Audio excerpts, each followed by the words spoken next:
We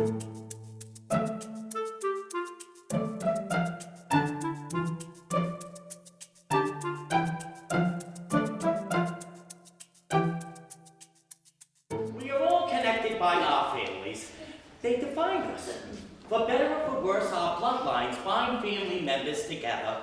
With that, families have their own languages, something that no outsider can ever replicate. A telepathy, if you will, of a shared consciousness. And sometimes, one generation of sisters or brothers can bring that sensibility forward for all to appreciate. It is the awareness of the world around them, how they perceive things in a new manner.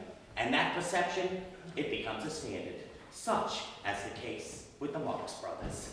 The Marx Brothers consisted of 5 brothers: Harpo, Chico, Groucho, Zeppo, Wave High Zeppo, and myself, Gummo. You probably don't recognize me. I wasn't in any of the movies. And you might have a hard time recognizing Zeppo. He was only in 5.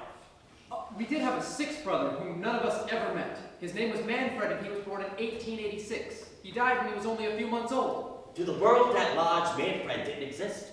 And after a while, as certain stars rose, it was like Zeppo and I didn't exist. We weren't bitter about it. And we were always there, even from the very beginning. And that beginning took place on stage. Vaudeville. Vaudeville. Even I performed back then. We weren't always on stage at the same time in those days, but we were always together. We were always connected. We all had our own distinct personalities as well. Gummo didn't enjoy performing as much, but he did it because the more people we had in the act, the more we got paid. And Zeppo was never funny on stage. What? It's true. You were laughing off stage. Everybody thought you were the funniest Marx brother, but on stage you died faster than Abraham Lincoln in his box seats at the theater. Chico was known as a ladies' man. What? What? Come on! I'm gonna make you a star! Briggs! Oh, come here! Come on, I'm gonna catch you! Get over here! What a woman! Being a ladies' man. I prefer the term female commissioner. Hello? I am what they call Chico. I'm happy to be here with you. We already covered that, Chico. Excuse me.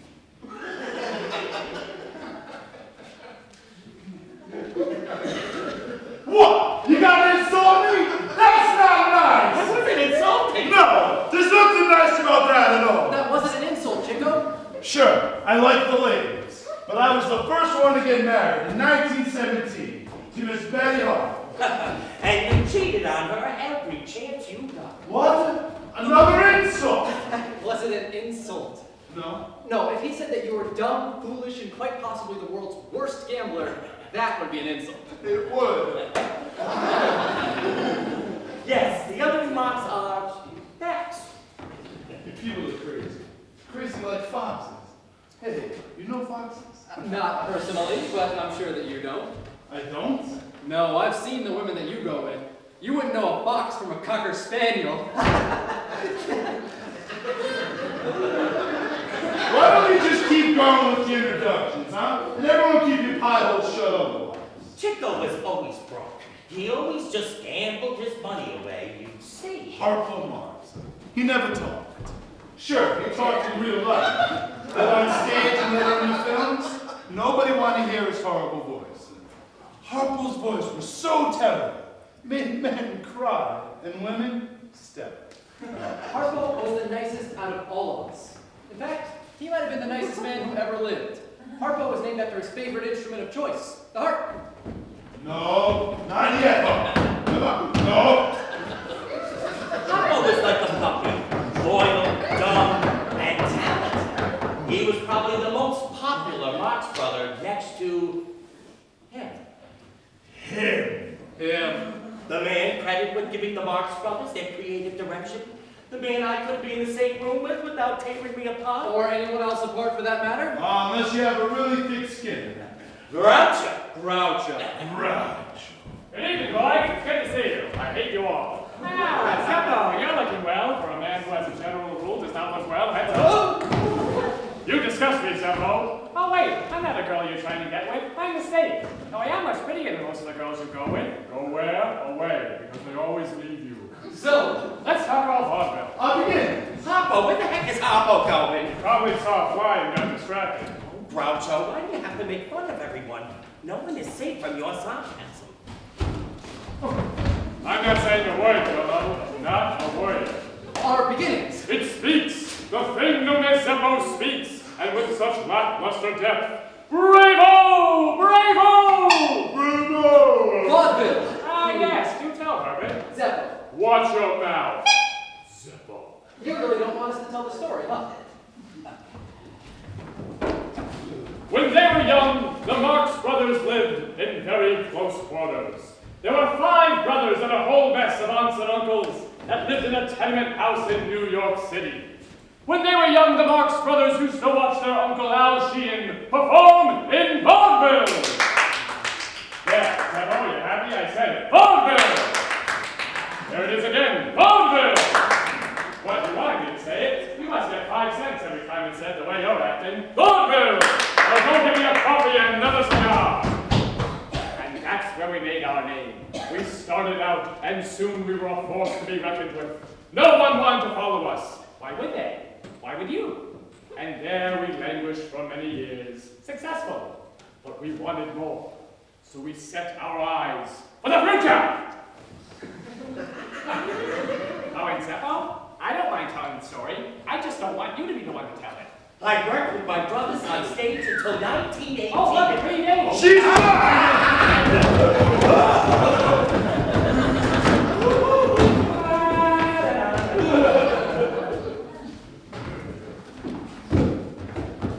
Look at him go. You son of a bitch! She went in this way! You need to replace me. In the act. I can't do it anymore. You're important. It's not the life I was supposed to lead. You've been making a living. It's been 10 years since we started. It's enough. It's time to quit. No, you can't quit. We're about to hit it big. You can feel it. Groucho said that. Groucho has been saying that for 10 years, and we're still working in dumps. Nicer dumps than before, but still dumps. The act won't be the same. Yes, it will. With you. There will still be 4 Marx Brothers, and that's a good thing. They need you. Right now, they need you. But your career's just... Wrong. My career's ending, and it's okay. I'm okay with it. In this life, you gotta know it. It's time to call it quits. And for me, it's that time. You make it sound so easy. Join the army. And after that, oh, I don't know. Maybe I'll start a talent agency. Okay, then. Yeah, okay then. Hey, listen to me. Especially Groucho. He may come on strong, but he's got a good heart. It's hard to see. Oh, it certainly is.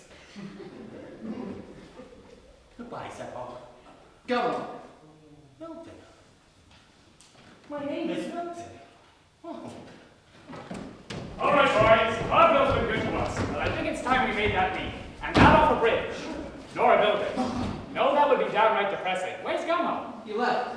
Left. No, left. Quit. Join the army. I'm replacing him. Well, boys, it looks like we just traded a down for a down. How lucky for us. I join you in the act, but we have our eyes on bigger things. What do you know of bigger things, Zeppo? What do you know of comedy, Zeppo? What do you know of anything, Zeppo? So, what am I to you? A love interest. A dullard. Someone not very interesting at all. Someone that makes us shine all the brighter. I ask you again, Zeppo, what do you know of bigger things? You want to be Broadway stars. I know that. That's it, isn't it? Bigger. What's bigger than being a Broadway star? Zeppo, my boy, the game we're in is all about youth. Sure, we will take to the stage. Sure, we will take to Broadway, but never forget, it's a means to an end. And what end does that lead us to? I want to be remembered as I am, captured in time. Zeppo, wake up. He wants to be in the pictures. Come on. Movies. You can stay young forever in the movies, and the acts we made, the characters we are, it'll be like people are watching us for the first time, every time someone watches. If you get the girls you can get, huh? Oh, you hurt! What? Yeah. No, enough. What's your...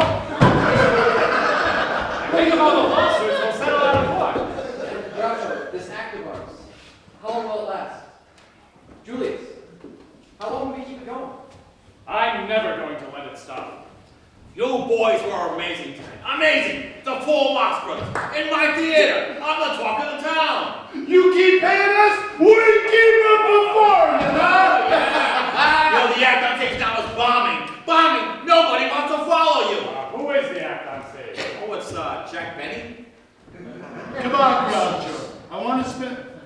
Where's my money? Not yet. Where are you going? Don't you want to meet Jack Benny? He's on stage. I'm bombing. You should know a thing or two about that. Groucho. Never leave a man behind, that's what I always say. Although we could leave Zeppo behind and no one would notice.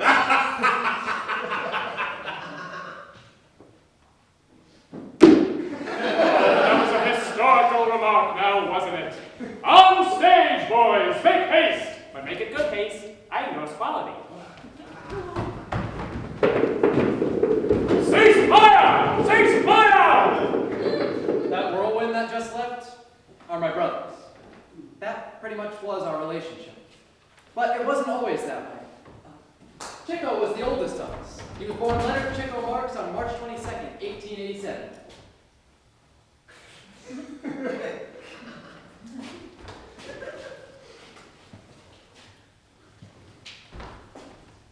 I am the big brother. I love my family. Growing up in New York in the 1900s, some of the best times of my life. Even more than performing.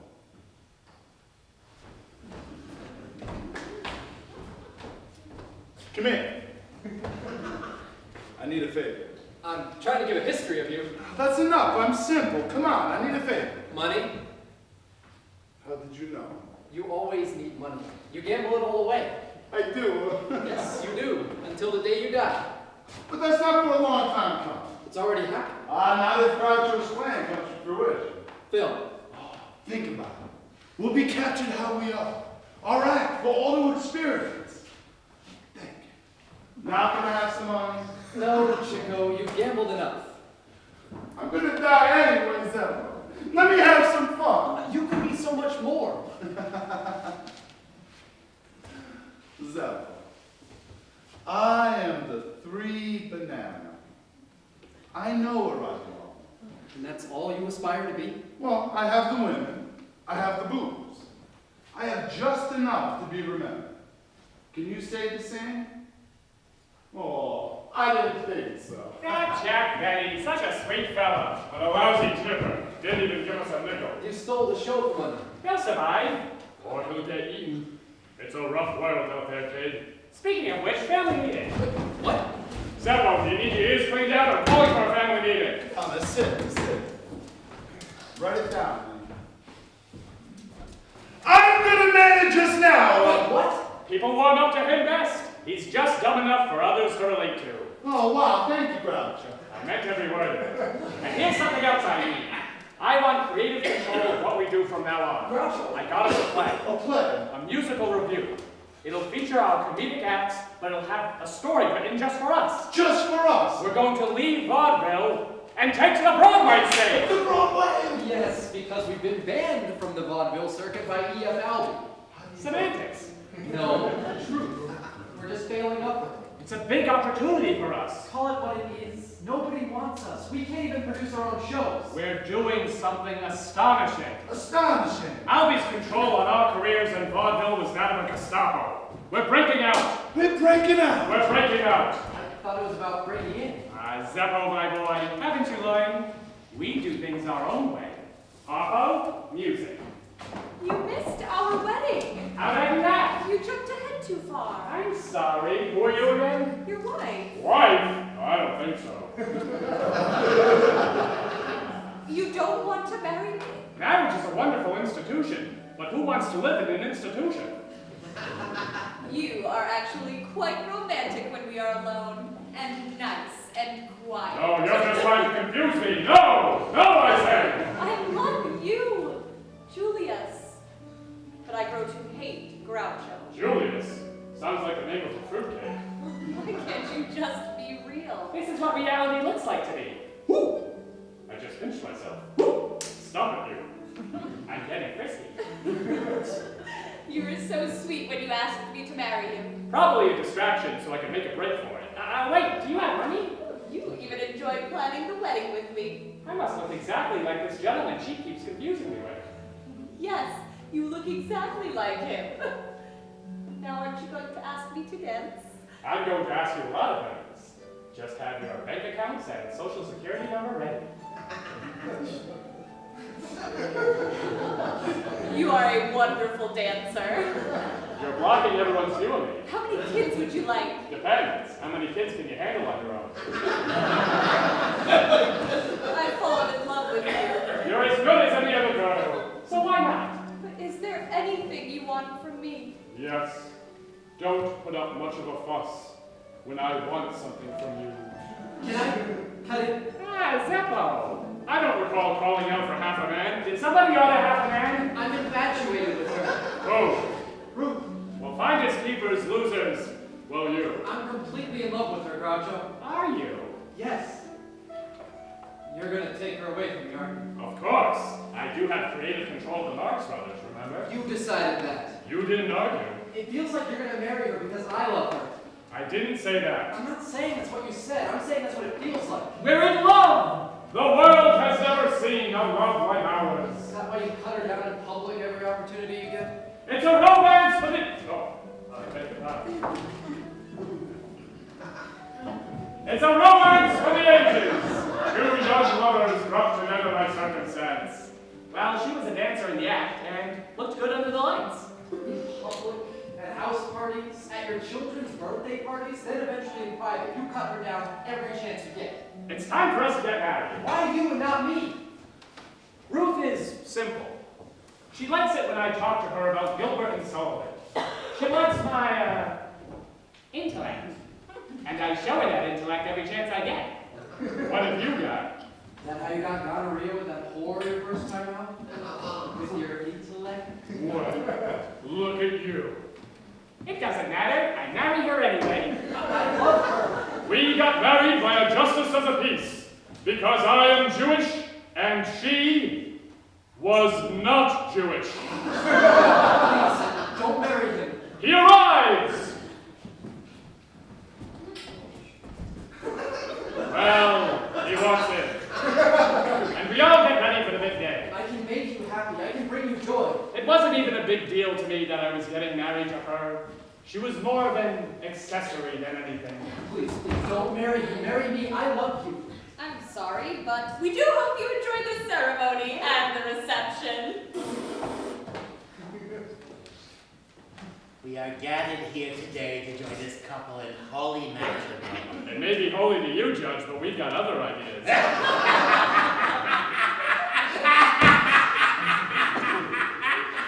You are so funny. I'm a fan.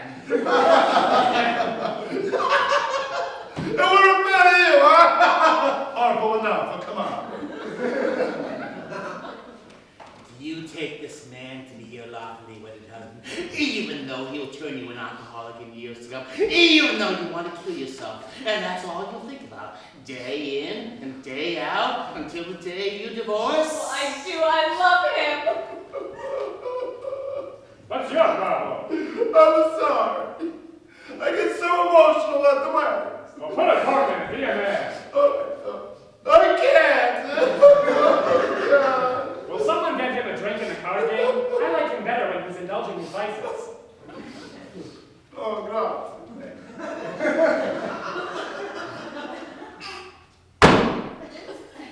I'm okay. Everything's beautiful. And you take this woman to be your lawfully wedded wife? I've gone this far. I might as well go through with it. The rings, please. Oh, figures would make you the ring bearer. Take your time. Hey! It's about time your balls dropped. Hey, Zeppo, what are you waiting for? Keep the finger. I'll take the ring. The other one, please. Shine it up for the pawn shop. Get out of here! These rings represent the two of you. You see, Can we skip to the part where I kiss her? I should get something out of this. I can't help myself. I have no mind of my own. dream life. You may kiss the bride, and miss, you may kiss your entire future goodbye. Oh Mazel tov! Not a Jewish wedding. L'chaim! Close enough. Hey. Hold on to both of them. I won't be needing them. Reception time, everyone. Just make sure you take the big gifts and put them on the table in the back. You are so funny, Groucho. Can I have an autograph? Not on your life. You are something else. I'm not kidding. I can't breathe. I can't breathe. Well, maybe you'll die and do us all a favor. Wow. Are you happy? Extremely. You really have no heart. Seppo, that hurts. I do have a heart, and you just broke it. I grow to despise you as the years go on. Just for this. I loved her and you knew it. Does that mean we're not going to be close anymore? As brothers? How can you ask that? I don't mind. You don't. No, I don't want to belong to any club that would have me as a member. I'll say she is. Our show. More a collection of scenes and songs. Hey, watch your mouth! Oh, can I join you boys on the stage? How dare you ask that? I should have you arrested just for suggesting that. Now, since you're no good as a cook, why don't you go home and clean the house for a bit? Groucho, we have maids for that. I fired them to keep you humble. Who loves you? Oh, Groucho! I'm going to go start drinking. Oh, she's quite a woman, Seppo. You don't know what you're missing out on. I'll say she is! We're getting to it. Be patient. If you're careful, you'll lose the Italian accent in some Jewish event. Speaking of which, Chico, what's with the Italian accent?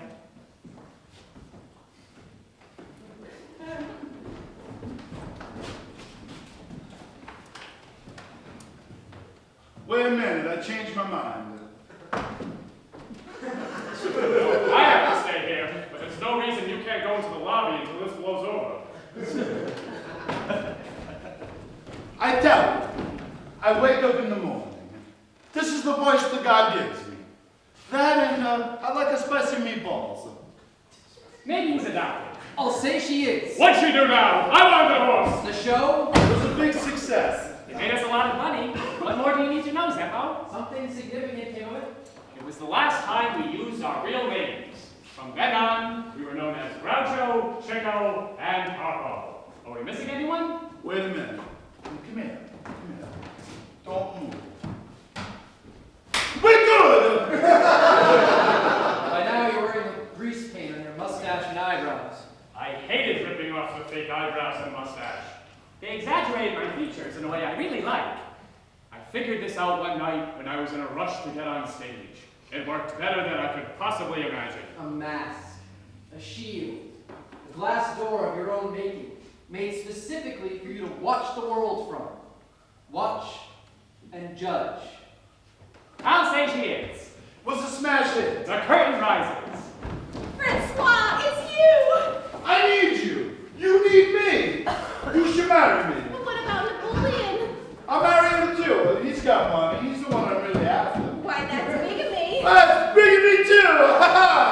Napoleon. Josephine, your eyes are shining like the seat of a blue serge suit. It's the mayonnaise. The army must be the dresser.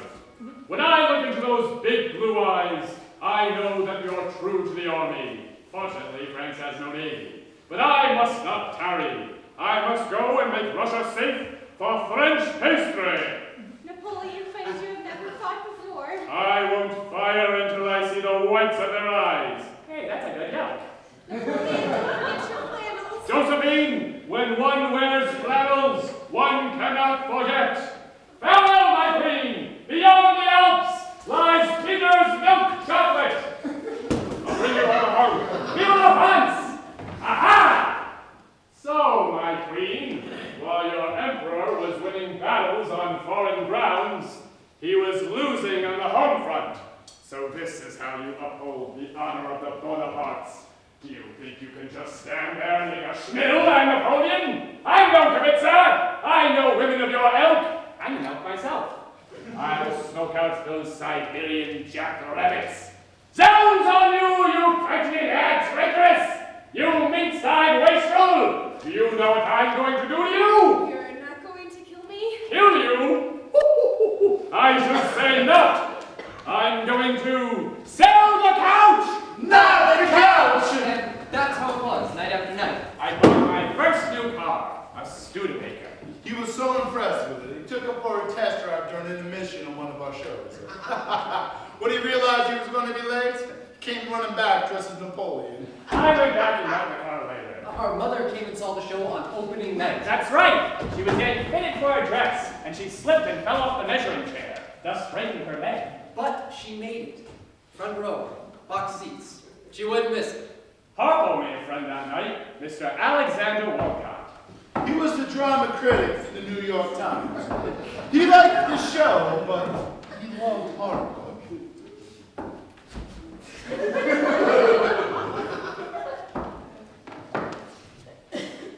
As one of many who laughed immodestly throughout the greatest part of the first performance of a new musical show entitled, If Memory Serves, I'll say she is. It behooves your correspondent to report the most comical moments Ratschakers to the first nighters in a month of Mondays. Busy bright colored and vehement setting the goings-on of those talented cut-ups. For Marx Brothers. In particular, this is a splendacious and reasonably tuneful excuse for going to see that silent brother, that shy, unexpected, magnificent brother among the Marxes, who is recorded somewhere on a birth certificate as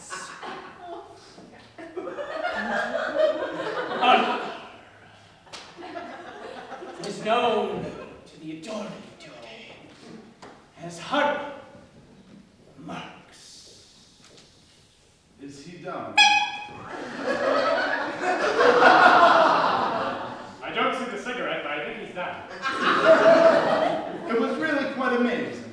Someone as sophisticated Yes, good. and ingrained in social circles like Walcott, taking an interest in simple Harpo. He would take Harpo everywhere. Social clubs, society parties, galas. Walcott was in love with Harpo. That's a bit harsh, Grandpa. Surely there should be dancing in the streets when a great clown comic comes to town. And this man is a great clown. He is officially billed as a member of the Marx family, but truly, he belongs to the greater family, which include Joe Jackson, Bert Melrose, and the Fraffini brothers, who fall over one another in so obliging a fashion. The Cirque, Medrano, in Paris. Okay, you may have a point. So what did he think of the rest of us? They didn't fall off the stage.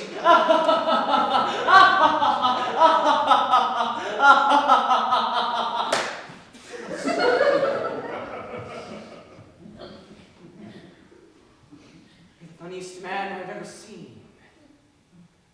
Your heart?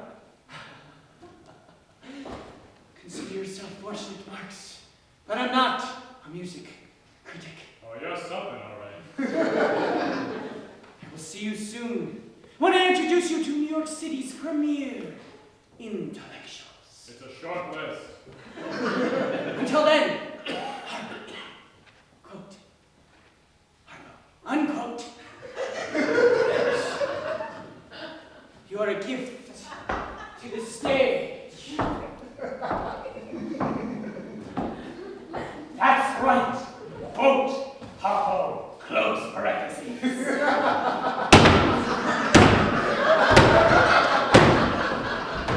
are a gift to the stage. And now it's time to turn our attention to motion pictures. Oh, we tried to get to the motion pictures in the early 1920s. But the first film we did was unreleasable. What a title! Humorous. It certainly was. Completely unreleasable. But the next one was The Coconuts. It started as a Broadway review. And it was successful. Why it was successful? I got married during this time period on April 12th, 1927. Ruth and I were never to be together. Oh, Zeppo. Marion's a beautiful woman. And she's a wonderful Jewish actress. Come on. I'd cry you a river, Zeppo, but I doubt you can swim. We were all married by 1930. Gummo married Helen von Tisler in March 1929. The only bachelor left was Harpo. The gift to the stage. Oh, thank God we had him in the cast of the Coconuts. Oh, thank God we had Margaret DeMont in the cast of the Coconuts. I'm here because of your fabulous production. I've never been so fortunate as to work on The Code. Hi, you're very light on your feet, Miss DeMont. Yes. Yes. Excellent. Dancing.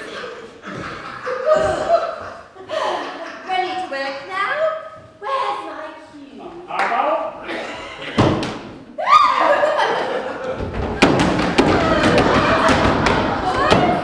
It's an honor to among such great artists. Yeah, we're quite the artists now. I was walking to the set and these Marx Brothers started throwing apples and oranges at me. I'm sure it's big loud there. They are boys. Boys who like to make one down. The stars, dear. Grand Hollywood stars. I cannot believe these boys. I never. Well, you just did!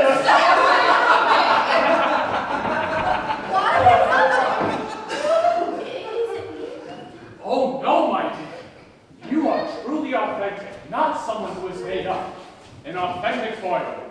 You truly are the woman that appears on the screen and on the stage. Oh, Julie, where would I be without you? Without your inspiring brother. Probably in a drawing room somewhere, drawing with crayon. We had such great moments together in the film. We sure did. The Coconuts! Get out of this room or I'll scream for the servants. Let the servants know. Let the whole... Let the servants know. Let the whole world know about us. Must leave this room. We must have guard for social convention. One guy's not enough. She's got to have a convention. Oh, Julie.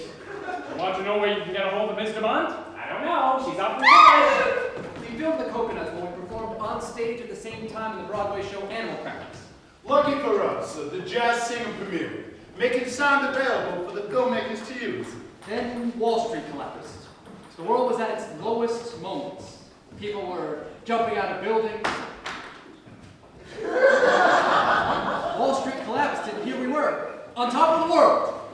The Coconuts premiered at the Rialto, May 3rd of 1929. We didn't even go. We were on stage performing Animal Crackers. Remember, we didn't even go. But it didn't matter. They wanted more of us. 1929 was a banner year for us. Except when our mother died. Oh, Zeppo, come on. She suffered a stroke and died at 2 in the morning on May 11th, 1929. I went out of drinking and gambling like never before. Our mother, who helped manage us, who was there at every step of our career, was gone. I don't even know what to say. Alexander Wolcott did. In his article in the New Yorker just after her death.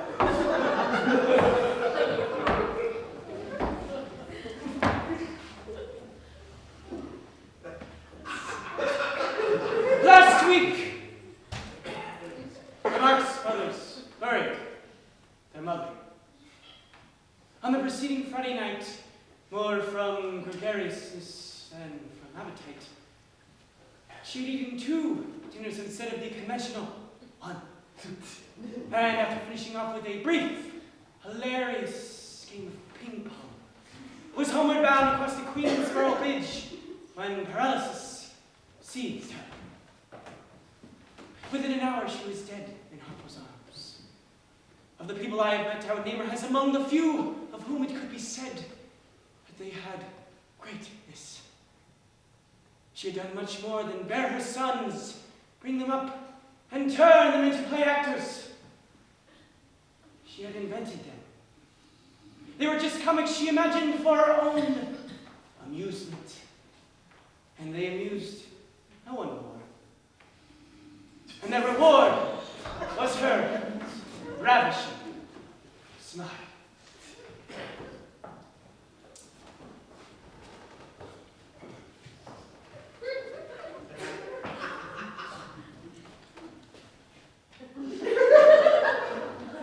I go on for a bit more.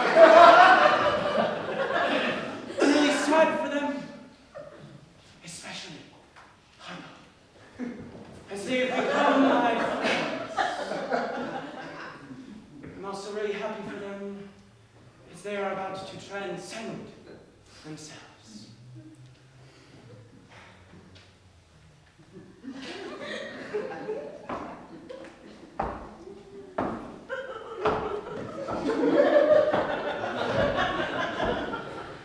We'd finally become that which I truly wanted to be. Permanent. The place of dreams. We'll remain young forever. I can't stay with you. We have more films on the way. Animal Crackers is another hit. In it, I play Captain Spaulding. Hooray for Captain Spaulding! I can't stay here. I lose a lot of money in the stock market. Bad investments. I should have never listened to my friend. For someone as smart as you, Groucho, you sure make a lot of stupid decisions, no? Yet here I am, at the forefront of America's top comedic team. A Jewish man rising to the top, while tensions about Jews in general were starting to run hot. Sure, we could hear the people call us Eves and other anti-Semitic names. It couldn't be ignored. But when you're rich and famous, none of that matters. Ruth and I moved from the Upper West Side, New York, to a two-story house in Great Neck, Long Island. 10 rooms, blue stone gravel driveway, where my grand Lincoln car sat. I need to get out. My neighbors were Al Jolson, Scott Fitzgerald, Eddie Cantor, Ring Lardner, just to name a few. I'm a Jew, but a successful one. I always wanted to go to the Long Island Country Club. I went to the Sands Point Beach and Sun Club with my son Arthur. They were not impressed with me being a celebrity. They only saw me as a Jew. So I look at the manager who refused us. I looked at him and said, "What about my son? He's only half Jewish. Can he go into the water up to his knees?" So you joined the other Jews at the more expensive Lakeville Country Club. We were forced to go there, but thankfully, they were very progressive. A cornucopia of Jews. I'm sorry, hold on a minute. Did you say cornucopia of Jews? Right, Jewacopia. Much better. Now you and Harp will lose your shirts in the stock market, but not me. I gamble my money away. I'm done. Son, Seppo, my boy, you've only made 2 films with us at this point. You do 5 with us. Now what are you complaining about, huh? You always get the girl. Yes, I always got the girl, but never the gag. All right, Zep, here's your chance. Be funny. I can't just turn it on and off like a light switch. We let you write the gags for us. What more do you want? He wants to be known.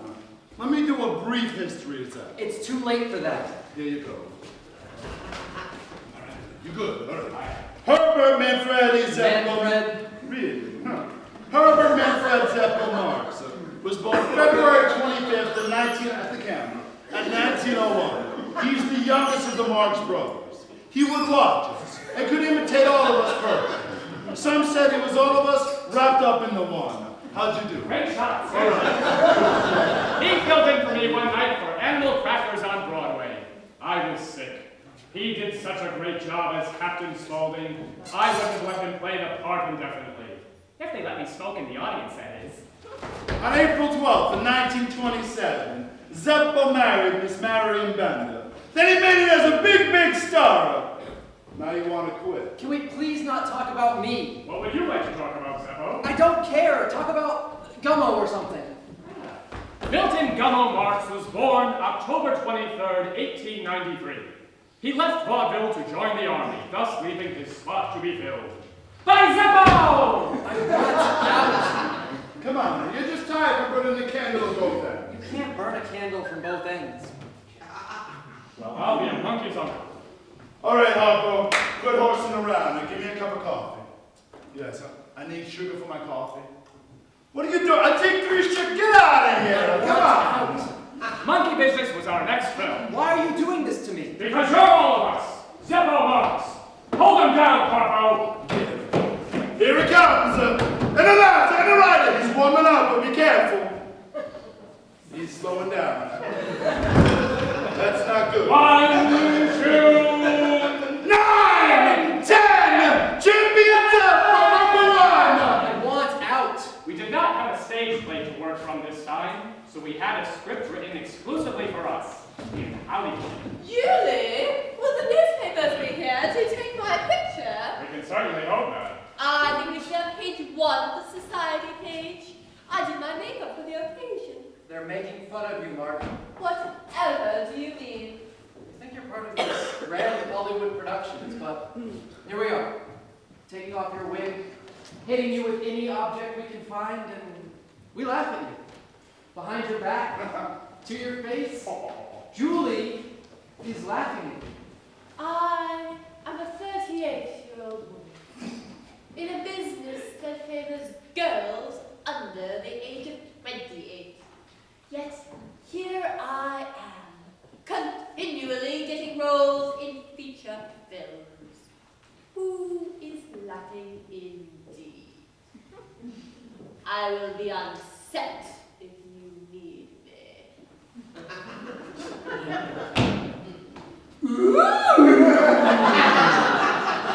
She's like the 5th Marx Brothers, huh? Right, let's call her Gummo or something. That's a good idea. Hi, Chico. Uh-oh.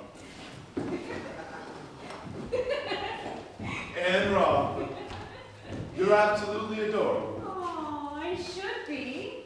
I am one of the many women that you have affairs with behind your wife's back. It's all right. I make it up to her. Don't tell her. Oh, your charm starts to wear off on her. But not on the Hollywood Executive. I make an incredibly lucrative deal for our next 3 films with Paramount Pictures. We make out like bandits. Your wife starts to emotionally disconnect with you. And Chico starts to emotionally connect with you. Hey, I can handle it. No, Help me out. Come back. you can't. You're gonna fail. You all are. She's a lot of fun. We're all gonna laugh when you do. Oh, it's a joke. She's so funny. Oh, she's funny. I love it when she's crazy. Now she jumped up and down. I don't know why. I love her when she does that. It's so much fun. I'm done. Done. You're an idiot. Fine then, I'm an idiot, but I am done. Why? It's not important enough to care about. I think you're wrong, Seppo. I think what we do is very important. Oh yeah? What exactly is it that we do? We provide laughter. That's a noble pursuit. I rather think it is. In the times we're living in, with people suffering, what we do is very important. Things are getting so bad that the pigeons are starting to feed the people in Central Park. All the shanty towns are popping up, the Hoovervilles of the homeless. No one wants to talk about it, let alone be a part of it. The world is falling apart. It's falling apart. The whole thing's falling apart. Just like us. We're needed to be clowns, to perform. So people can forget about where they are for just a moment. And that moment for them is bliss. And then it's disposed of, just like us. We're on film. We'll be remembered as we are. Just like this. Yes, Groucho, we know. We're immortal. What would you call it then? Stuck in time. Julie, are we ready to shoot? Yes. Yes, we are. Good. I've been going over my lines. I am a professional after all. Yes. Yes, you are. Come on, Groucho. We're under contract for 3 more films. We gotta get to work. Monkey Business was our next film. In it, we have perfected our on-screen personas. It's a hit. How can it not be?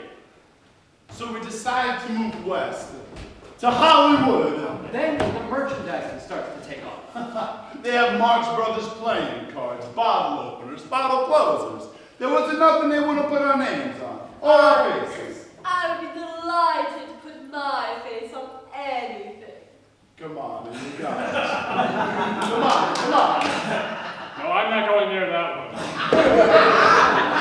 Our next film was Horse Feathers.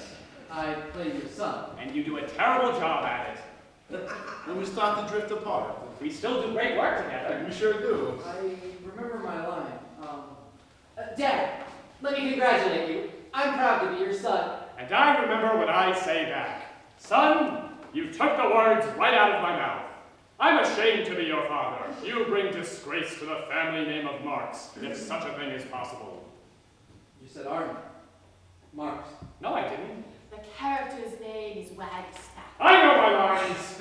Yeah, I'll show you. Tomorrow, we start tearing down the college. But where will the students sleep? Where they always sleep, in the classrooms. Horse feathers is another success. And all I can think about is how unhappy it all makes me. Well, enough is enough, Zeppo. At this point, you should either quit or kill yourself. No, but Groucho, we have one more film to make together.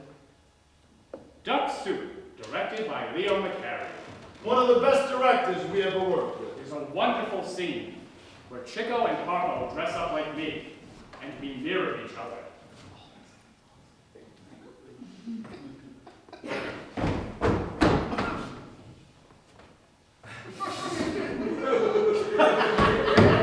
The three of us, we moved in perfect sync. It was beautiful. Without you, Zeppo. Without you. There were so many great moments in that film. Duck Soup! Oh, Your Excellency! You're not so bad yourself. And Your Excellency! And Your Excellency! I thought you were there. I know, Leaf. But I saw you with my own eyes. Who are you gonna believe, me or your own eyes? Chickalini, What? give me a number between 1 and 10. Ha, 11. Right. In the midst of all this, our father, Samuel Marx, died. Go and never darken my towels again. Can you hear me in there? Our father died. He died at age 72 on May 11, 1933. I'm the only one by his side when he dies. Are you listening to me? Now that you're the Secretary of War, what sort of army do you think we ought to have? I tell you what I think. I think we should have a standing army. Why should we have a standing army? Well, that way we save money on the chairs. My wife, Marion, and I take care of all of the arrangements. Not one of you came. Not even Ruth came. I love you. Why won't you marry me? Why, thank you. You take me and I'll take a vacation. I'll need a vacation if we're gonna get married. Married. I can see us now. You're in the kitchen, bending over a hot stove. But I can't see the stove. None of you two. Here are the plans for war. They're as valuable as your own life, and that's putting them pretty cheap. Guard them like a cat would guard for kittens. You've had kittens before, haven't you? No. You're too busy running around playing bridge. Can't you see what I'm trying to tell you? I love you. So long. Where are you going? It's not the life I was meant to lead. You've been making a living. It's been 15 years since I've started. It's enough. It's time to quit. It's going to be terribly inconvenient for us, particularly on sleeper jumps. I've gone as far as I can go. Anyone who starts in show business has to know when it's time to give it up, or else they become a joke themselves. And I am sick of feeling like a joke. Come on, Groucho, it's time to go. In a minute. In a minute, okay. Come on. Zeppo. Carver. We have to go. You're gonna have to give it up too one day, you know. I'll be dead before that happens. I thought the same thing. Come with us, just for a little while longer. Where? The future awaits. It's too late. You were completely terrible anyway, I know I was. except when you filled in for me. Wait until I'm gone to read the letter. I won't be back. Ever? Some of us have to live in the real world, Groucho. Yeah, so people like me can give others something to hope for. No. So people like you can remind us all how much worse things can get.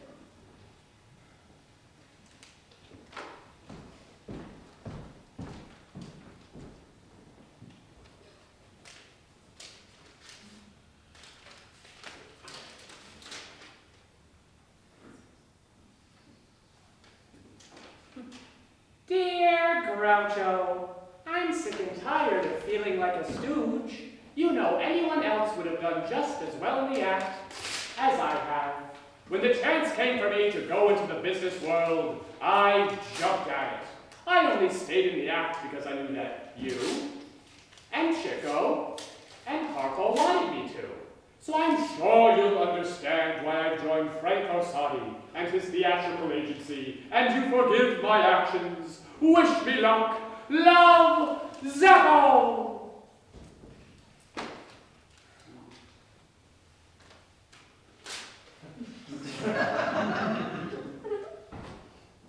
The future awaits. After their three-picture deal, the Marx Brothers' contract with Paramount Pictures was over. Duck Soup wasn't a flop by any means, but it wasn't as big a hit as Horse Feathers. They started to feel like they wanted to fight with each other, as brothers often do. However, instead of fighting with each other, they chose a target they could all agree on: studio executives. The brothers lost a little leverage when Zeppo had left. 4 was always better than 3. The dynamic had changed. And with that dynamic changing, they started to drift apart even more. The glue that held them together wasn't as strong as it once was. They went on, however, as something new, even to them. The 3 Marx Brothers. The Marx Brothers were extremely well connected in Hollywood. They started to look for a new deal. Harpo had set up a meeting with Samuel Goldwyn, and there was a possibility of him producing their next film. That is until Chico brought in a very powerful man from his bridge-playing circle. A man who was always frail in health, but produced some of the best pictures in Hollywood history. MGM Studios' own miracle kid, Irving Thalberg.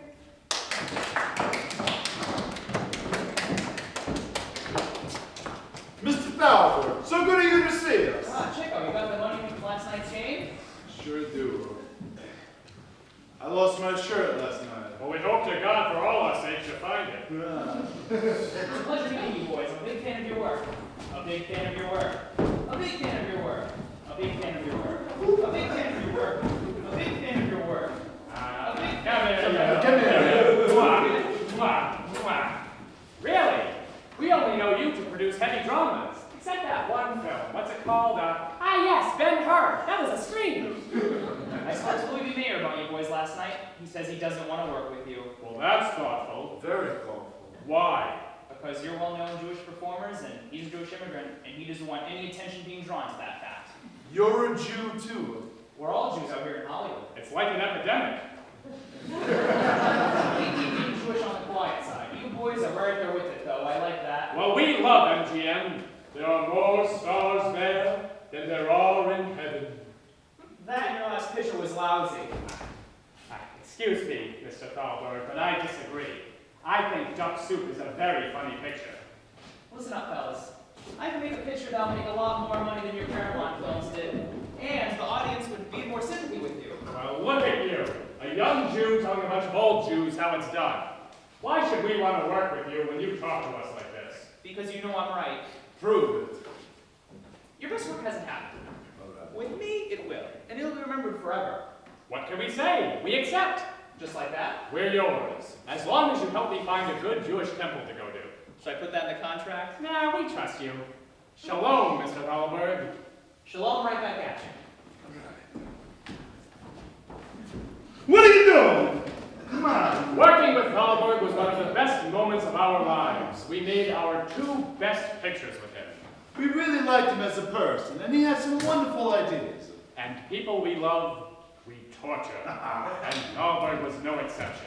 He kept us waiting for several hours in his secretary's office for a meeting. And we ain't exactly the patient type. He kept taking all the calls and making all the deals. So we took all the filing cabinets and pushed them against his door, thus locking him in. He never made us wait in that secretary office again. Although he would make us wait in his office, he would always interrupt our meetings to take calls from other clients. And we hate to be interrupted.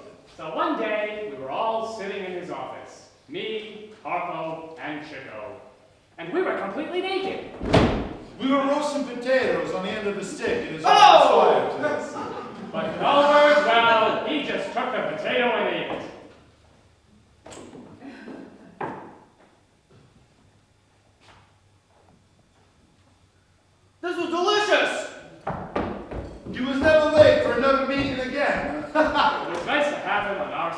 I wish the same could be said for our next director. The director of the Night at the Opera, Sam Wood. One was a fascist who I did not care for. Groucho! Your performance in this film is lacking. Tell me how you really feel, Sam. It's making the picture suffer, and I care about the picture. Let it be said on my tombstone, Sam Wood is a professional. Hopefully sooner rather than later. And Sam, I'm doing my best. While trying harder, I have a reputation to maintain. Well, you certainly do. Sam, just know this. I'm giving you everything I have. That's all anyone can give. Well, I guess you can't make an actor out of clay. Or a director out of wood. That's good. A Night at the Opera has some of our greatest moments in it. A Night at the Opera! I've been sitting here since 7 o'clock. Yes, with your back to me. Yes, with your back to me. When I invite a woman out to dinner, she has to look at my face. That's the price she has to pay. Now, it says here that a party in the second part can be known in this contract as the party in the second part. I don't know about that. Now what's the matter? I don't like that second party either. Well, you should have gone to the first party. We didn't go home till 4 in the morning. I was blind for 3 days. Get off that bed. What would people say? They'd probably say you're a very lucky woman. What's wrong with him?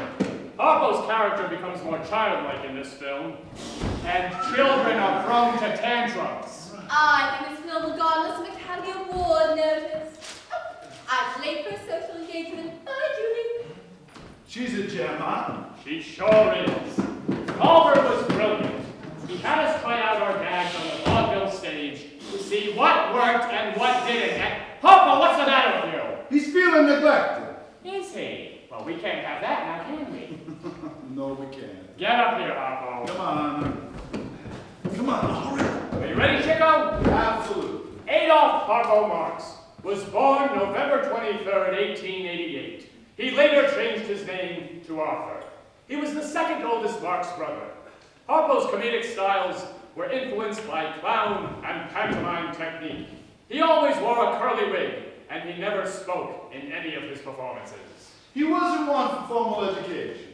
He dropped out of school during the second try at the second grade. Now, Harpo, he did well for himself. He had a kindness, a friendliness. But he was picked on by the boys for being Jewish. So he had to come up with creative, inventive ways to solve his problems. Then, he was a really talented musician. He taught himself how to play the harp. I hated that harp. I couldn't be in the theater when he brought that thing out. Why? It always interrupted the flow of the movie. Oh. In 1933, Harpo went to Russia as a performer and a goodwill ambassador. There was one problem. He'd have to go through the Germany to get to the Russian. Hitler was in power for 6 months at this point, but his influence was felt everywhere. Huda, which is German for Jew, was written on the storefronts of Jewish owners. Harpo never felt as Jewish as he did while he was in Germany. He left as quickly as he could. While in Russia, Harpo was a secret courier to William Christian Boulder Jr. Now, Boulder, he was the ambassador from the U.S. to Moscow. So what Harpo would do, he'd take a letter, tape it to his leg, bring it back and forth to the embassy, and that's what! Don't snap at me! You wanted the store! Enough. Beyond that, Harpo was the nicest, sweetest man in the world, who everyone loved. Everybody loved Harpo. And they had good reason to. Working with Dahlberg was a fortunate time for us. A Night at the Opera was our best picture at this point. Not all critics would agree. They said some of the characters were losing some of their luster. Critics, what do they know? At the box office, it was our biggest success and our strongest picture. Then came our next collaboration with Dahlberg. A Day at the Races, another big success for us. Yes, but our last. And our last. We went on tour again in vaudeville in preparation for the film. Thalberg was happy, but his health started to decline. We could all see it. There was nothing we could do. After 141 performances, we were finally ready to begin filming. On September 3rd, 1936, production begins on A Day at the Races. And luckily for us, Sam Wood was at the helm once more. Wood? That's right. I'm getting wood just thinking about it. You act!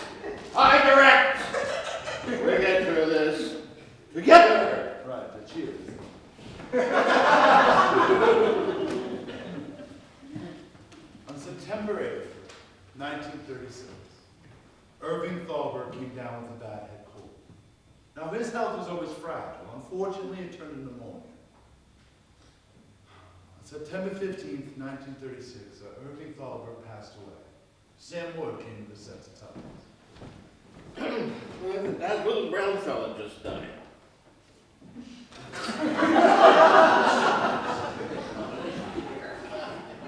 I don't know why he used that phrase.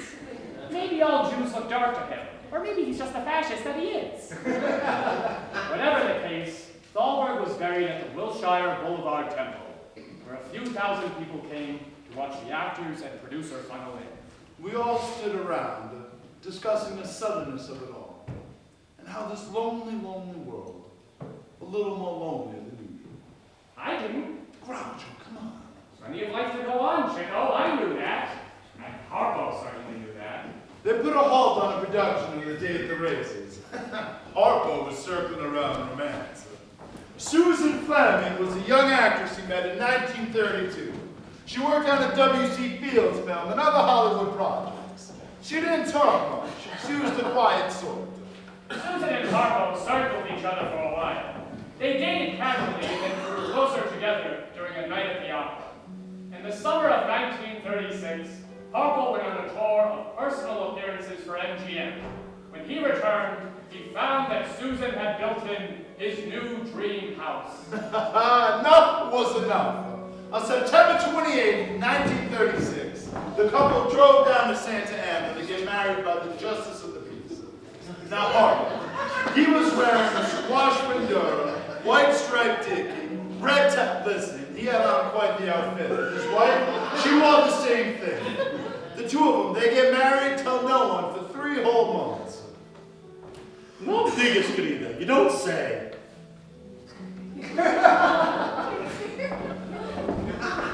And then in November, production begins again on A Day at the Races. A Day at the Races! Dr. Quackenbush, tell me about yourself. Well, to begin with, 4 years had passed. Why, sir? That's girls' college. I found that out my third year. I would have been there yet, but I went for the swimming team. Give me $1 and you remember me the rest of your life. That's the most nauseating proposition I ever had. Emily, I have a confession to make. I'm really a horse doctor, but marry me and I'll never look at another horse. It was fun! Joy, even! But you could feel it. After Thalberg's death, my interest in the movies waned. I still appeared in them, but my heart was in the highlands. The fun had gone out of movie making. I was like an old pug, just going through the motions, but now doing it solely for the money. The 1930s in Hollywood were all about the separation of actors and comedians, isolation, a distance. We were working together for 30 years at this point, but we all had our separate lives. Remember that girl from A Day at the Races? Maureen O'Sullivan, huh? How'd that work out for you? That went nowhere, unlike your relationship with Anne Marx! Come on. I love you, Chico. I can't do this. Let me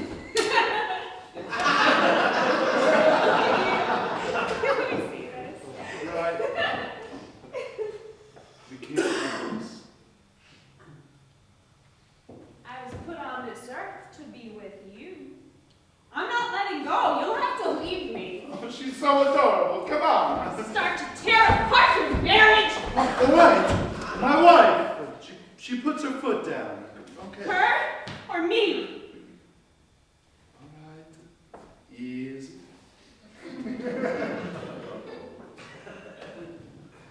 I choose my wife. Break it off with me over the phone. Your wife was on the other line listening. My wife wasn't. She was on the other line listening. She had to make sure I would do it, all right? I still love you. We can still be together. Goodbye, Anne. We can't. Goodbye.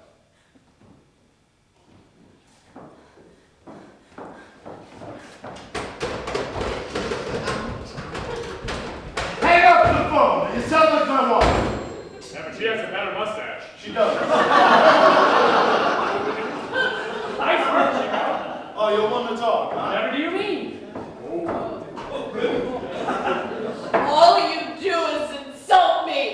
Am I not good enough for you? Well, you look like something from Skid Row. You shut up! Yeah. See? I'm not fast enough for you, so you hate me. You throw scorn at me. I would never throw scorn at you. It's too delicious. Why won't you love me? Excuse me? Why won't you love me? Oh, not to worry, my dear.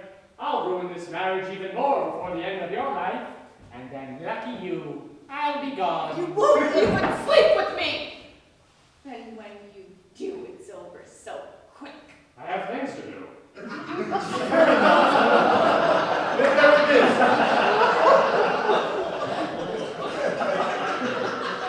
The whole world. Nobody else matters, do they, Groucho? It's just your performance area. It's all you can see. You know, that coat would fit better if you actually put it on.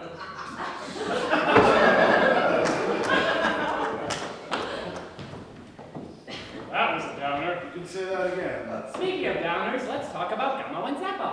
They went into business together. They started their own talent agency. They did quite well for themselves. Gummo and Zeppo made much better businessmen than they did performers. They had such clients as Barbara Steinbeck, a Dorothy Hart, and Lucille Ball, just to name a few. They represented Hollywood's elite. But not us. Huh. No, not us.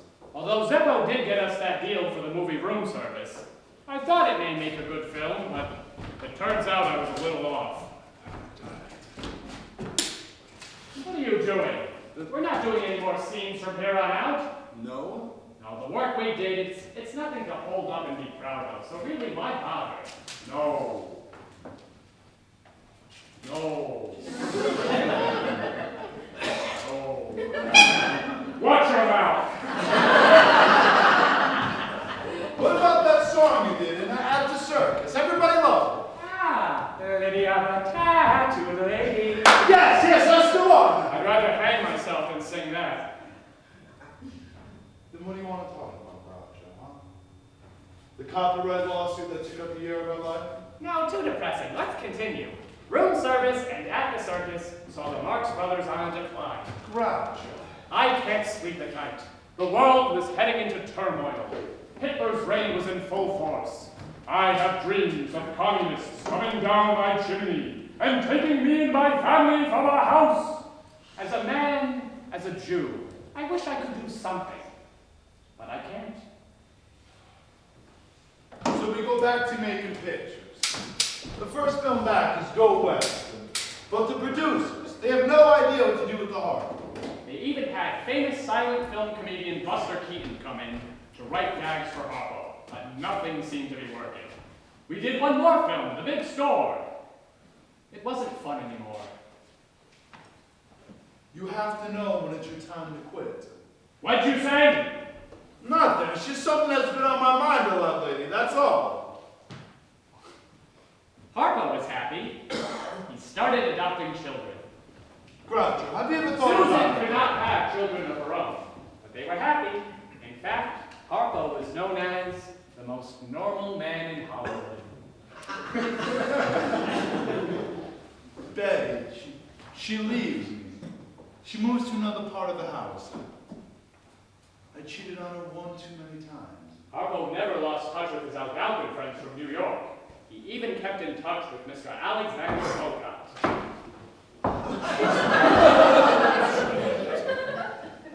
I loved her.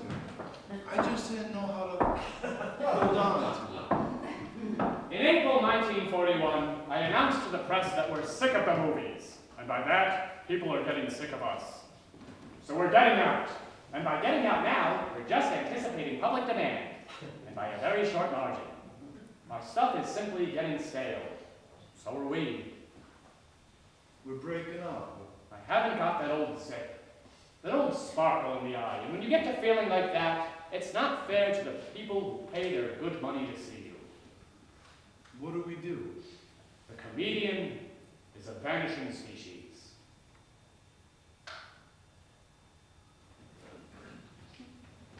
The big store opens. We got big lines all We're over. blitzing England's cities. The world is heading towards war, so I do the right thing. You stay home feeling sorry for yourself. Harpo and I went on an extended tour of personal appearances. We visited army bases, naval stations, airfields, arms factories, feed factories, hospitals, and ports. I started my own band, Chico Marx and the Reveillees, which later became Chico's Barbershop. You were the ghost of the show business world. A ghost in your own house and in your own life. Here I was, surrounded by 16 musicians, and I felt lonely. Every 15 seconds, I thought I hear Harpo honking that automobile horn at us. And then every other 15 seconds, I just wished he was. The ghost of the show business world, touring the country while America went to war. Time goes by faster now as we approach our golden years. And while you were performing, you were nowhere to be seen. You're in your 50s now, Grouch. Where do you go, huh? What do you do? I wonder that every day. I'm leaving you. What? Oh, come now. You were terrible to me. Ruth, I would have given you anything and you mocked me for it. I love you.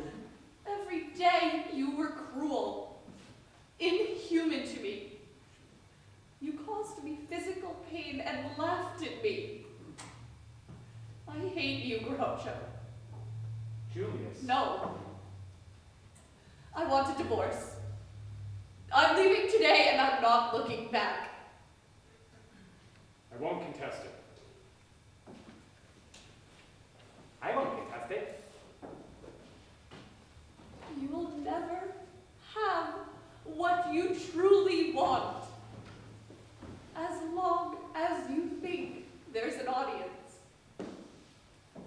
Goodbye.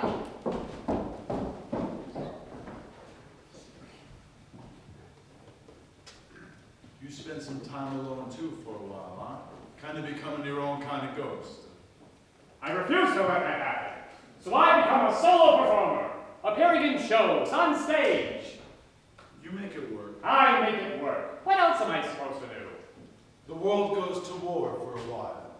I continue to visit Army and Navy bases, and appearing in ads. My daughter Miriam, she's a teenager of 17 years old, and a card-carrying radical. I've never been prouder. She had a friend of hers stay at my house while she was hiding from her abusive husband. Her name was Kay.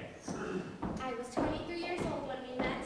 And you were 24 when I married you. July 21st, 1945, actress Gloria Stewart gave me away.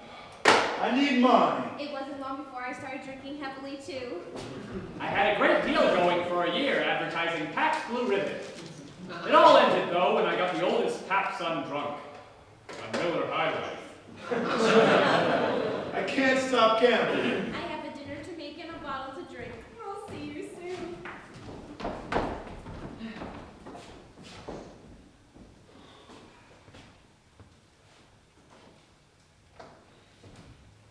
I owe some gangsters a lot of money. What do you want from me? I need you. I need you and Harpo. What are you proposing? A film, A Night at the Casablanca. You have to say yes. We do. The title did not go over well. People thought we were spoofing Casablanca. Warner Brothers even got their legal department involved. We went on tour again, vaudeville, just like the old days. There was a line of union workers on strike that we had to pass through every day getting to the studio. I hated that. When the film premiered, everybody loved Harpo.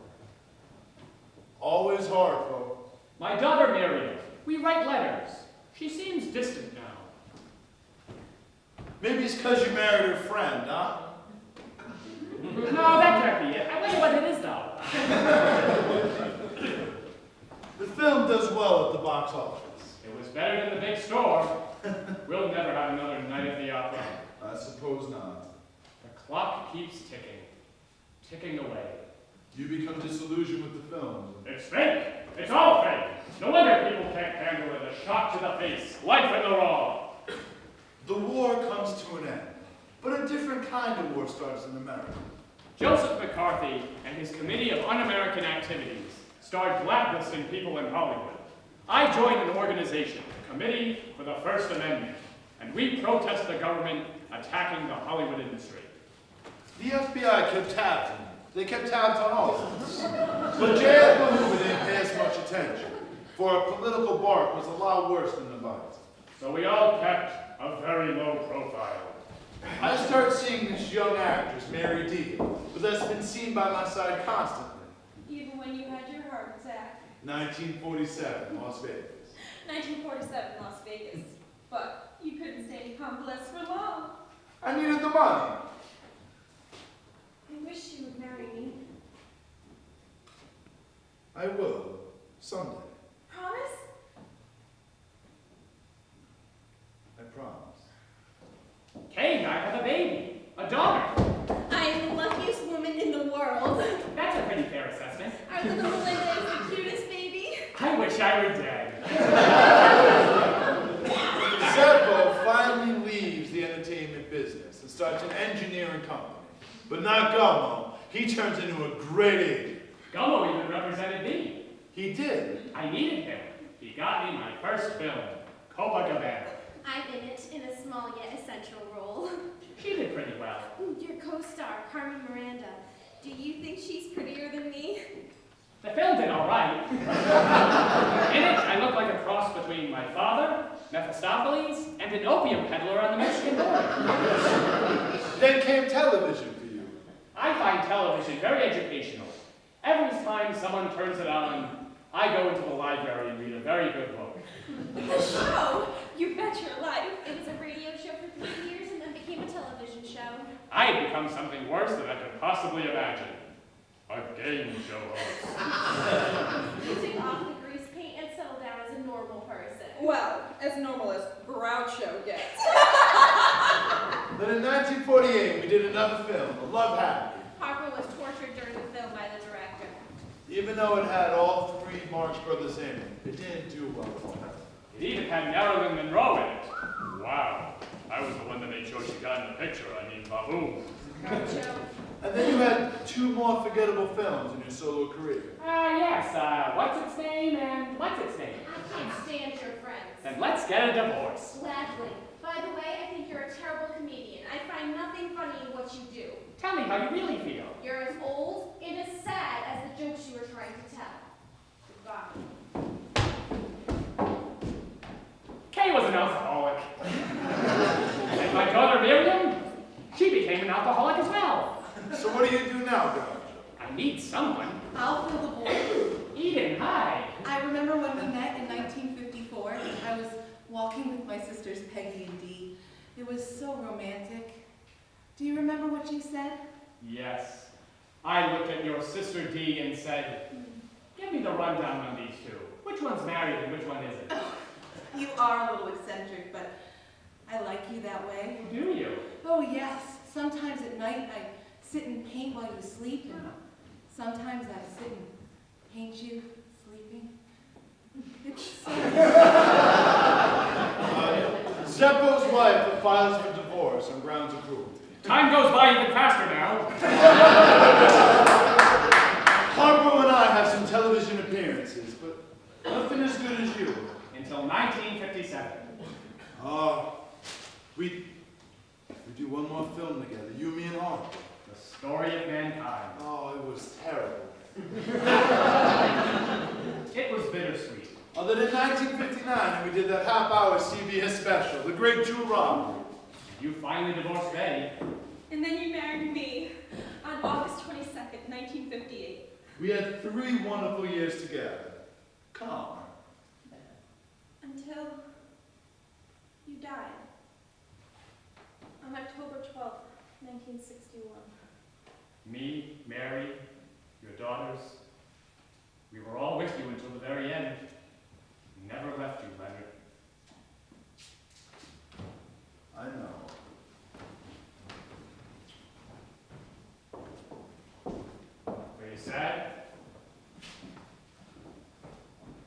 Sad? I'm a comedian. What's there to be sad about, huh? We're always in trouble. I love the trouble. Or do you?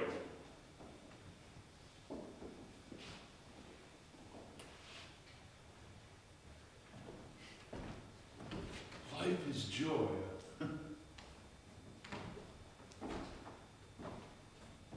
Groucho.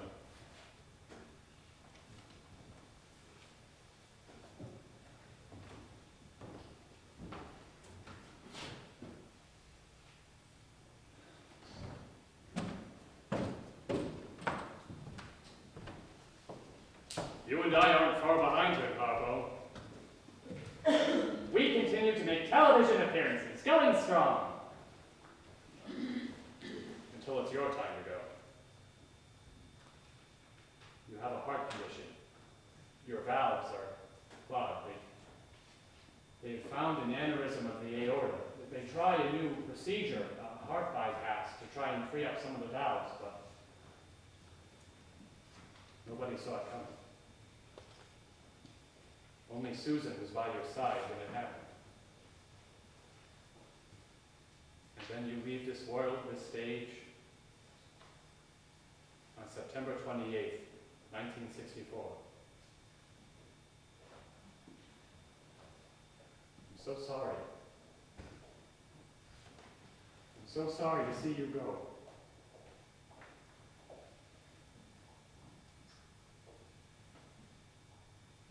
I'll miss you.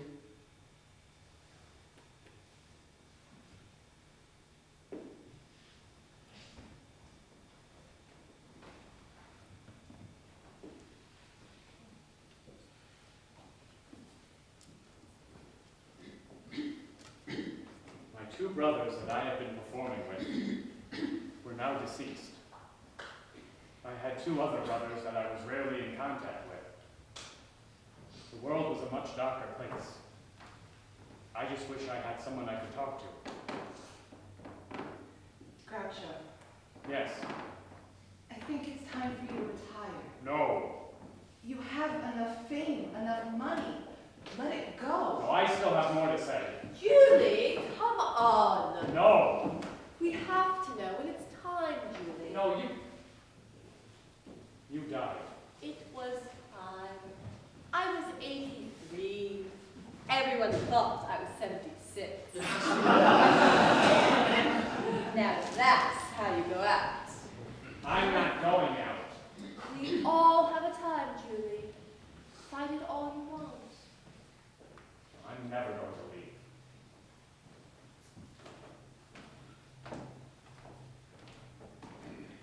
You're abusive to me. I must be getting old. I just have this feeling of deja vu. I want a divorce. Yes, definitely deja vu. You're extremely cruel to me. Well, you can't keep up with an old man. I get over $1 million from you in the divorce. I can keep up better than you think. I won't allow this to happen. You can't stop it. Not with your anger, with you ridiculing me in front of guests, servants, friends, anyone. You did this to me. You think you're smarter than everyone. You want to know the truth? You're nothing. You've always been nothing. You will always be nothing, and you know it. You know it. Do you want to know what success is? It's me. I would have been yours in a way you will never understand. There is no audience. There's just you and the one other person that you're connecting with. And that is why you're a failure. The only joke you were ever successful at telling is your life. The one that you lived. And now we've come to the punchline. Enjoy the fallout. No, I need to be on stage. I need an audience. I can't die yet. I don't want to die yet. Hello, Groucho. Hello. My name is Erin Fleming. Oh, nice to meet you, Erin Fleming. California from New York. I was on the stage in New York. I'm not quite sure what I'm looking for out here. You are the first thing that interested me. I'm in my 80s. Yes, but you can't handle me. I'm going to try. You're going to lose. I never lose. Yes, you will. Because I'm going to make you suffer. I'm going to make you feel the pain of all the women who came before me. You see, I know all about you. Oh, do you? Julius Henry Groucho Marx was born on October 2nd, 1890. He was the third born of the Marx Brothers. He was known for his quick wit and his ability to deliver rapid-fire one-liners with ease. He made 13 films with his brothers before he began a solo career. Then, he got old. He became an old man who became a parody of his former self. The Joker had become the joke. I need to call my daughter, my son. You can't see them. They're all I have. They aren't good for you, Groucho. Just me and you now. What are you doing to me? I'm not doing anything. You are an 81-year-old man. I don't need to lay a hand on you. Oh, not to worry. Pretty soon you'll take up drinking, just like my other 3 wives. You're going to find, Groucho, I'm not the vulnerable type. Very unlike your other 3 wives. Oh. I have a stroke. 2 strokes. Get it right. I have 2 strokes. The first one you survived. The second one, more severe. Will you take care of my affairs? Absolutely! I think it's time for a comeback. I just had a stroke. My verbal and mental abilities, they became impaired. Everybody loves a comeback story. You make me perform. You are in fine health. Oh, it hurts so much to perform. But you have a passion for it. Will you move in with me? I like having my own residence. No worries, though. I'll still be your chief arbiter and guardian. Can I see my kids then? I don't want them on my property. You don't live here. That doesn't make it any less mine. Well, who can visit then? Oh, Groucho. You have plenty of celebrity friends. Bud Cort, Sally Kellerman, Woody Allen, Elliot Gould, George Burns, Jack Benny. They visit. They are always welcome. I want my kids. You don't need children around you. You'll be 85 soon. How does it feel? 69 felt better. Tell the dinner guests the story we practiced. Well, well, you see, I honestly can't remember. You stupid, senile old bastard! why are you doing this? Why am I doing what, Julius? I want my kids. They aren't good for you. Your son Arthur, you know, the lazy one, he bugged our house. Well, I can't find the bugs, but I know he did it, and then you'll see. He didn't bug the house. He's been against me from the start. They all have been your drunk of a daughter, Miriam. They are all in this together. Helen. It's all your fault. You are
here and clear my head.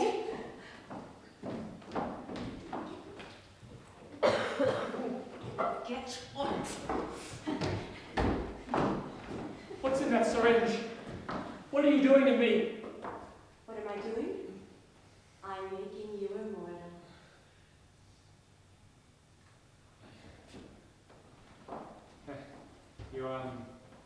You mind if I don't smoke?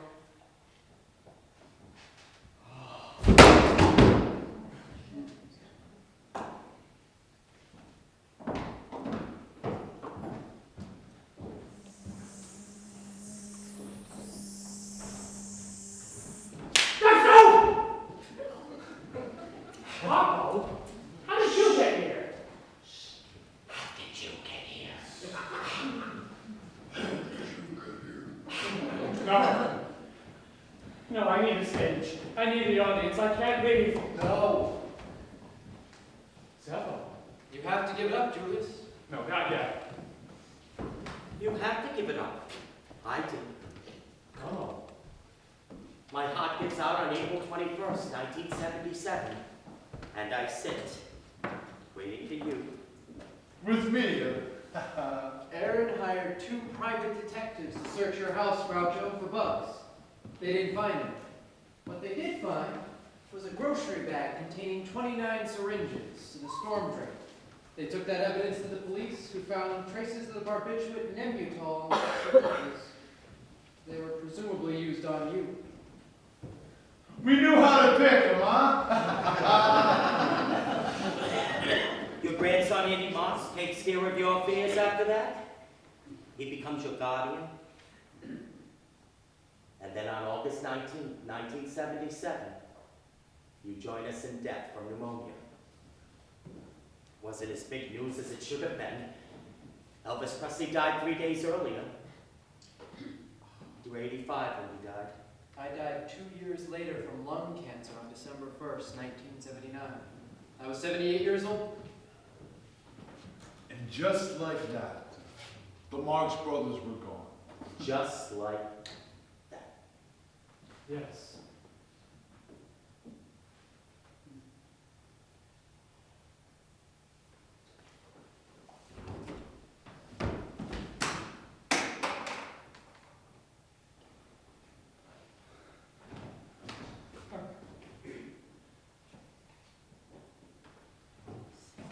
Lenny.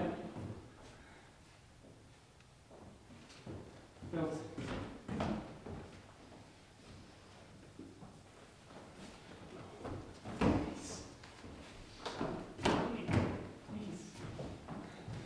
Please.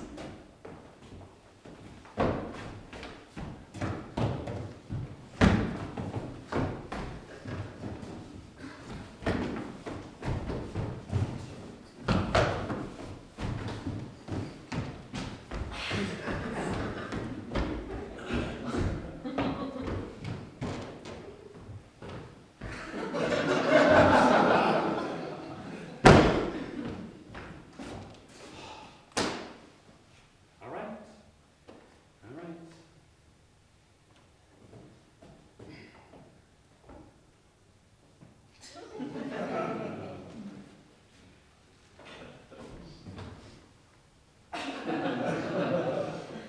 Right, because people will believe that.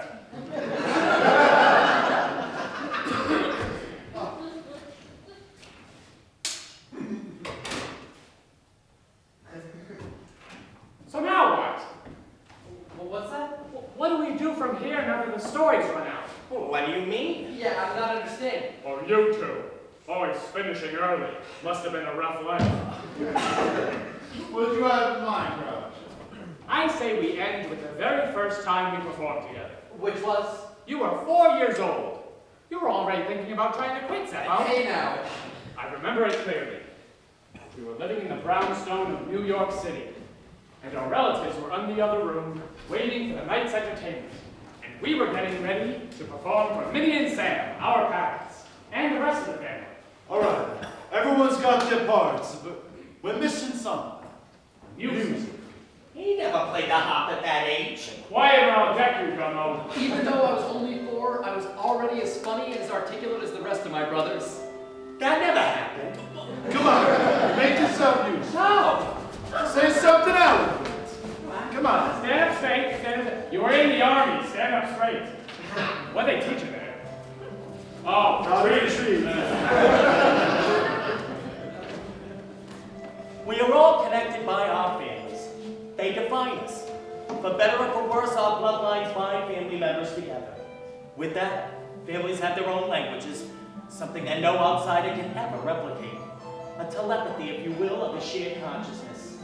And sometimes, one generation of sisters or brothers can bring that sensibility forward for all to appreciate.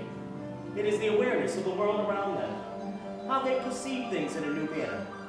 And that perception, it becomes a standard. Such is the case of my brothers and I, my family. You boys ready to do this? I'm scared. Scared? I'm bored. Oh, come on, grow up. Not to worry, boys. Are you sure?